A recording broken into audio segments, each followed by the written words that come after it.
Longmont, Colorado, welcome. Are you ready? We are ready.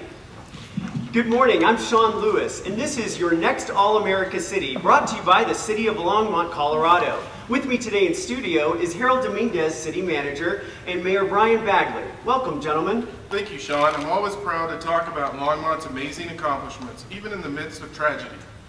And just 3 years ago, our community was rocked by a series of events that broke our heart. But we used these events to become a more caring, stronger community. And with more on that, we go live to Longmont, where Scott Roche is standing by. Sean, I'm here at the Safety and Justice Center in Longmont, where the city has been dealing with two horrific tragedies that occurred in close succession in March 2015. The first, a murder-suicide involving a father and son. The second, a nationally reported fetal abduction.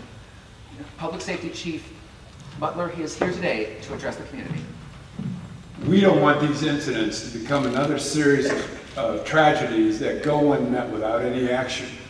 We need to change the conversation about how we think about folks struggling with their mental health.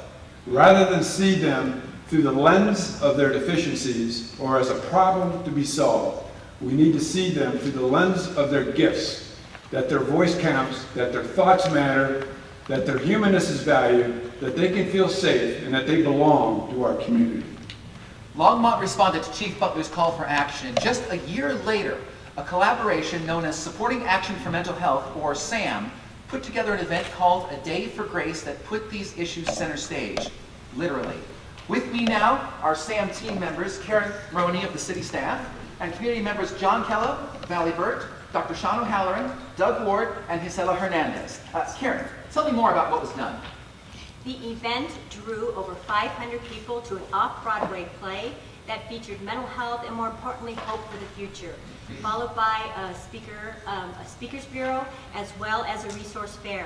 From that, SAM organized over a dozen community conversations on mental health. 3 of those conversations were held with people in our community who spoke only Spanish, and one that involved our city's youth. And how many people took part? We had over 250 people take part in those community conversations, and we generated hundreds of ideas for action that we could take as a community. We selected community education and access to crisis mental health services as our top 2 priorities. And what came from those priorities? Well, we decided to do mental health first aid, and 2,000 residents are being trained in mental health first aid. And this training equips more people in Longmont with the skills they need to both recognize and help people in a mental health crisis. We also launched Let's Talk, a bilingual educational program encouraging everyone to talk about mental health. And Scott, those conversations are continuing in clubs, families, and in our faith communities. And has this made a difference? Absolutely. Nearly everybody has a friend or relative who struggles with mental health or has struggled with it themselves. It helps to know we're not alone in erasing the stigma.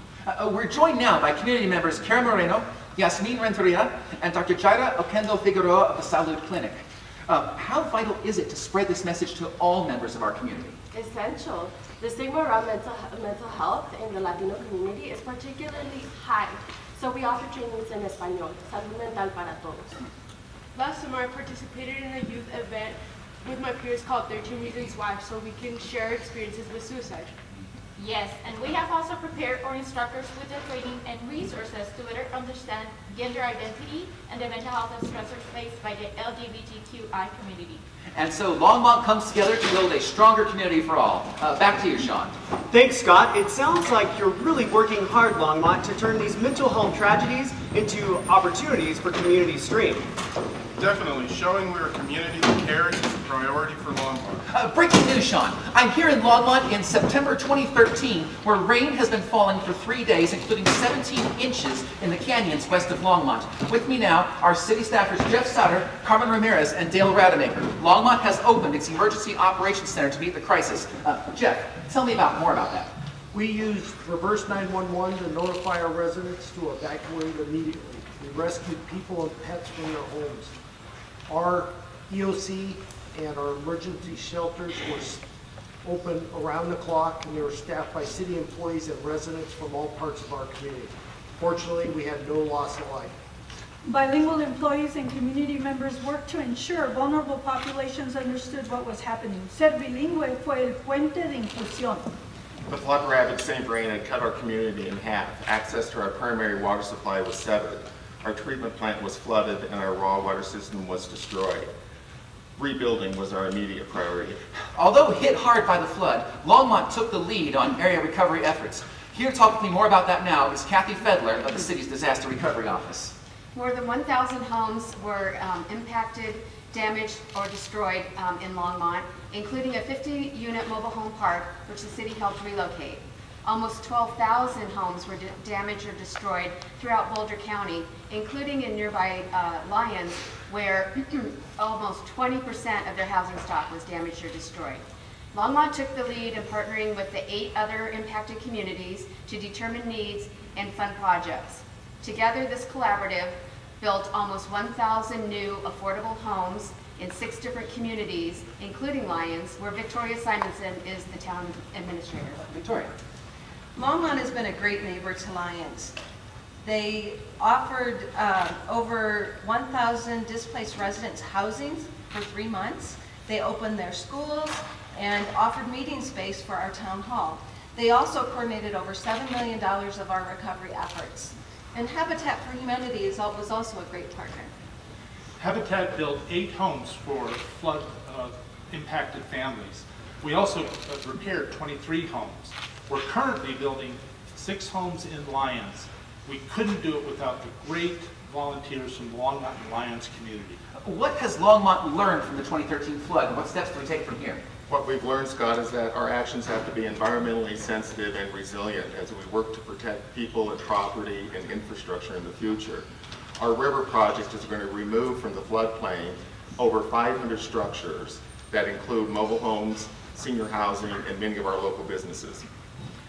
We also identified barriers for our Spanish-speaking residents and made recommendations to build resiliencia para todos, resiliency for all. We found that bilingual teams and cultural brokers are key connectors. Our findings serve as a model to help other communities consider everyone in their planning. We confirmed our belief in the power of community to help each other.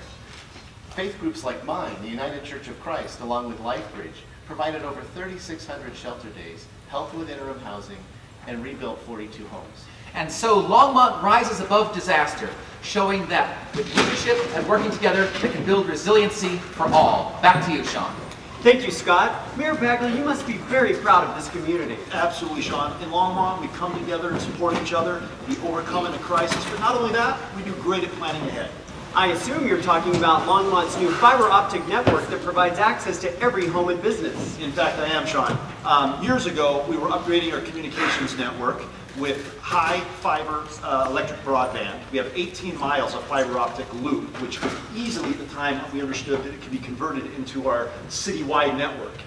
So our citizens went ahead and passed a $45 million bond, and we were well on our way to becoming the fastest internet in the entire country.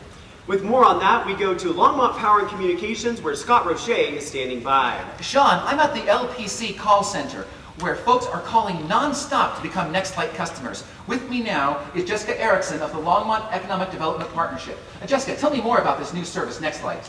Thanks, Scott. NextLight is a city-owned fiber optic internet service providing gigabit download and upload speeds to both homes and businesses, all without contracts or data caps. And what does this mean for Longmont? Well, it means the best of the internet is available to everyone. For businesses, it means the ability to move massive amounts of data.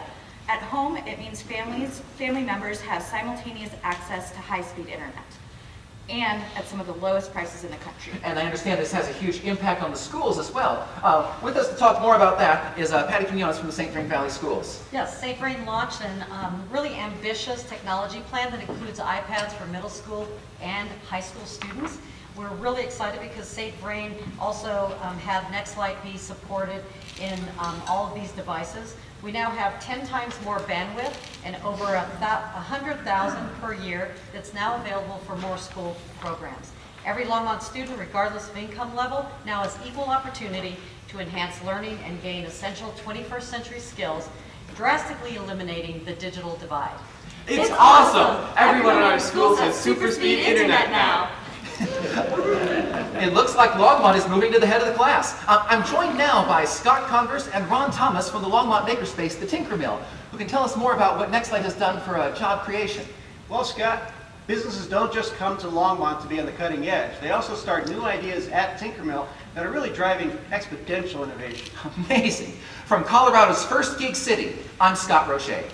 Thanks, Scott. Mayor Bagley, did NextLight live up to that early promise? Did it ever? Now, more than 50% of our residents have NextLight, and not only that, we have the highest, fastest speed of internet in the country, including Google, and now other communities are calling us to ask how they can do it. Folks, it looks like there's some amazing work going on in Longmont. Longmonsters, any closing thoughts? As one, together, Longmont, unidos,